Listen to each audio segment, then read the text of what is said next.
मित्रों railway police में मित्रों આપણે ભરતી આવી ગઈ છે મિત્રો આરપીએફ મિત્રો એટલે રેલવે પોલીસ ફોર્સ મિત્રો આરપીએફ એટલે મિત્રો રેલવે પોલીસ ફોર્સમાં મિત્રો 2024માં મિત્રો ફોર્મ ભરવાનું સ્ટાર્ટ થઈ ગયું છે મિત્રો ભરતી આવી ગઈ છે મિત્રો જેમાં પોસ્ટ છે મિત્રો કોન્સ્ટેબલ અને સબ ઇન્સ્પેક્ટર મિત્રો એમાં કુલ જગ્યા છે મિત્રો 4760 મિત્રો જગ્યા છે।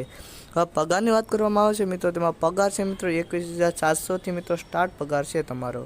હવે આની છેલ્લી તારીખ મિત્રો ફોર્મ ભરવાની છે મિત્રો ફોર્મ ભરવાની આપણી છેલ્લી તારીખ ફોર્મ ભરવાની છેલ્લી તારીખ છે મિત્રો 14/5/2024 મિત્રો એટલે 14/5/2024 મિત્રો 14 તારીખ છે આની।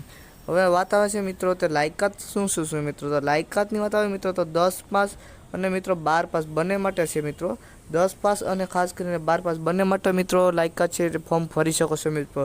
આપણે રેલવે પોલીસમાં મિત્રો કુલ પોસ્ટ છે મિત્રો 4660 પોસ્ટ છે મિત્રો અને મિત્રો 12 પાસ અને 10 પાસ બંને માટે છે અને મિત્રો છેલ્લી તારીખ છે 14/5/2024 એટલે મિત્રો સ્ટાર્ટ થઈ ગયું છે ફોર્મ ભરવાનું આ છેલ્લી તારીખ આ છે મિત્રો। તો વિડીયો પસંદ આવે તો મિત્રો વિડીયોને લાઈક કરજો મિત્રો અને ચેનલને મિત્રો સબસ્ક્રાઈબ કરતા જજો અને તમારા દોસ્તોને મિત્રો શેર કરજો મિત્રો। મળીશું બીજા વિડીયોમાં।